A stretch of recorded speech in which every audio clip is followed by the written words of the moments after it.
Hello, ladies and gentlemen, Doc Ervin, continuing our series of introducing our executive leadership team members. Today, I'd like to introduce Sam Precie. He oversees facilities, maintenance, operations, and transportation within the San Bernardino City Unified School District.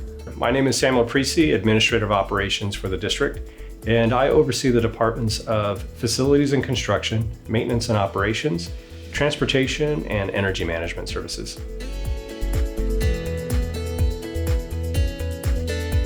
My hope for this school year is to help our students, our staff, and community overcome some of the impacts of COVID over the past year as they return back to our school sites, as well as embarking on a district-wide school campus beautification program, which is aligned with our new service delivery model and will help improve the appearance of all of our schools.